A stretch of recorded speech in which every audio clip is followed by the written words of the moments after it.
Hello guys, this is Vipul here. So today we are going to talk about what is relationship management and how to maintain it. So first of all, how are you, sir? I'm doing good, Bipul. How are you? I'm fine, sir. So Yes, you've asked a very important question, that is, what is relationship management? Now, it has various meanings. Like, people have different meanings for relationship management. We have corporate meaning, we have family level meaning, relationship management, we have, you can say, couple level meaning of relationship management, and we have, various meanings, formal meaning, informal meaning. There are various people with different people have different meanings. If in terms of corporate level, what relationship management means, we have two different types of customers that we have to satisfy. One are the internal customers. Second are the external customers. Now, external customers are those customers who buy products and services from us, who spend money, for example, to buy our products, services, experience, ideas, whatever that we sell, right? But internal customers are those customers who work with us, our employees, whether it would be on the same level as you, junior level, senior level, any other department. So you have to work with them as well. That pretty much relationship management in corporate world involves satisfying these two segments. So let's start with internal customers who are our employees. I believe relationship management with them at times gets very tough. If you need to take the initiative to speak to them, whether say good morning, good afternoon, hi, hello, for example, how are you doing today? So these all things are, and these all things should be done on a regular basis to understand that you have a bit of a concern and you are pretty much trying to get involved with the people. You cannot just be isolated or have more of like an individual team, or I'm just an individual one man show kind of thing. It doesn't work like that nowadays. You have to work with anyone and everyone. And for that, relationship is more of like how you plant a tree. On a regular basis, you have to water it. Right? It cannot be just once I've watered it and then it will become a big tree today, tomorrow, for example. Right? So it basically is about how you water it every day, how you look after it, same way how you manage relationship with anyone and everyone. What I would advise people who pretty much have learned relationship management or want to learn about, it's about try and speak to new people in the organization. At least say hi, hello, how are you doing? What is your name? My name is this. Your name is, for example, which department are you from? What exactly do you do? Not exactly you want to get into what exactly the work is, but then the designation kind of a thing. You're working into, you can say, marketing department. You're into admin department, or you're into operations, you're into accounts. You should know each and everyone, and each and everyone should know you. That is what, and plus, and you should be in a way approachable for them to come to you again and again. Understand, you help someone today, they help you back tomorrow. That is basically what relationship management in the corporate, in the company, on an internal customer level is all about. And not only that, you have to be a solution provider. You need to be able to understand. I wouldn't say you should not joke around, mess around. That should always be there. Entertainment should never be lost. But at the same time, if they require your assistance, or if they require your help, you should always be there as a solution provider, as a critical thinker to understand the other person and guide that person in the right path. So I always tell everyone, all of my students, if you have anything good to say in terms of when the topic is serious, say it. At that point of time, do not joke or mess around. If you don't have anything good to say, or you have something negative to say, it's better to be quiet to maintain that relationship on that level, because anger and, you can say, blame game, all of these things destroys the relationship, destroys the team, destroys the organization. This is internal level. External level would be the customers. Now, the best thing about customers is that they are strangers, and even the company people who you work with, in the beginning they are strangers, but after a week or so you get used to them, or after a month you get used to them. So we end up, most of the time, we tend to have that negativity towards different people. But with customers, we always look at them in the positive sense, because they're always strangers. And we end up, many people are like, they'll give reasons wherein they are able to manage relationship with their customers, but not the internal team members.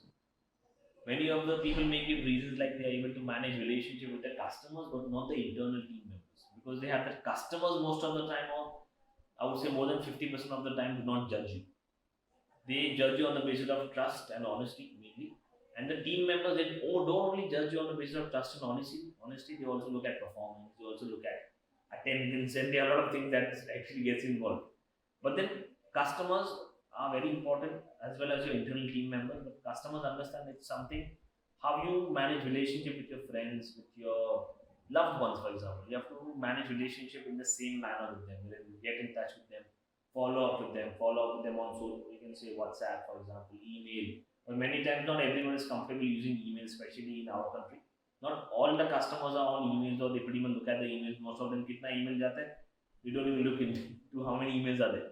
So it's better to follow up with them on WhatsApp, guide them in the right manner, speak to them, make them understand, and then make them understand the value of the product you're selling. Why is it is important for that person? And then I don't think it should be a concern for the person to buy it, in case the person may be a window shopper. But honesty, valuing the person, understanding the person, empathy matters a lot. So that is what overall relationship management is all about. Okay. So, my next question is, what is the role and responsibility of a relationship manager? Very important. So roles and responsibilities involve, first of all, managing relationship with internal team members. Those are internal customers. Second option would be to manage uh, relationship with the customers. Third would be basically follow up with them on a regular basis, whether it's festivals like Diwali, you have Christmas, you have any offers, be in touch with them on a regular basis. Apart from that, give them more and more information. It's like managing relationship with the existing set of customers who are already there. Be in touch with them. Do not let them get bored of your company or of you. Always give them benefits. Always keep on informing them. Apart from that, we have one more responsibility wherein to handle complaints, handle issues, provide them solutions. So you are also a solution provider for the customers. Apart from that, while you are a solution provider, you may have to also do upselling, cross selling, different products of the company that you're working with, different products and services. Even that information first should be sold to the customer, and then later on you sell the product. So these are basically the main responsibilities. According to the books, if I talk about managing relationship with the existing set of customers, making new customers for the company, and lastly retaining those customers according to the books. Those are the responsibilities and roles of a relationship manager. Okay. So, my next question is, what are the skills required to begin your career as a into relationship management? Well, there are different skills which are required. Number one, and very important, not exactly number one, but all the skills are very important, right? There's no such thing as only one is important, other is okay. One is your communication. That would be your English language communication, or whatever language you're speaking. You should be fluent in that particular language. Second is the confidence that you actually require. Now, obviously, confidence is there, communication is there, and third is the basic knowledge. Let's say you're working in a bank, you should be aware of when did your bank start, who all are the competitors, what all products and services your bank is offering, what all products and services other banks are offering, for example. You should be aware of the market knowledge. That would be the fourth option. What's happening in the market, what's working in the market. Fifth would be, this is more of like a business point of view. You being a relationship manager, one of the very important skills which I'm sure hardly you'll see in books is not uh, getting involved in any type of discrimination. For you, anyone and everyone is important, irrespective of the religion, irrespective of the gender, irrespective of the skin color, irrespective of the age. No discrimination should actually be one of the skills added in the books, wherein people should be able to understand that your responsibility is still that customer buys that product, and also manage that relationship. You don't have to go in that person's house or need to call that person to your house. Sixth being would be negotiation part, wherein now understand you're living in a country like India. We have a lot of customers who have a habit of bargaining a lot. They will be like, even for bankers, they will be like, give me a last option, only then I'll buy. So that doesn't work in banking, it works in vegetables and fruits. But still, you need to be able to understand that negotiation skills are very important. You should be able to guide the person and make that person understand your point as well, and why this point is important, and why are you selling it at this price, this product or this service. So negotiation also being one of the important skills. And Personality is very important. Again, you have to dress well, you have to look well, your grooming, your dressing plays a very important role. Because the first thing that's visible to anyone is your grooming and dressing. Later on, first thing that's visible to anyone and everyone is your grooming and dressing. Later on comes your communication, your confidence, your knowledge. So verbal as well as non-verbal, they both are very important. So these are the main skills which are actually required to become a relationship manager. Okay, so that's it from my side. Would you like to add something else to this? Now relationship management is important anywhere and everywhere, whether you go to hospitals, whether you go to co-working space, whether you go to any industry, you go to any sector, any industry, relationship management has come up in a big way. And even though the names may be different, they may be having names like community manager. Again, that person is a relationship manager. They may be having you can say term like student manager or student mentor. These all are technically relationship management. At the end of the day, it boils down to relationship management.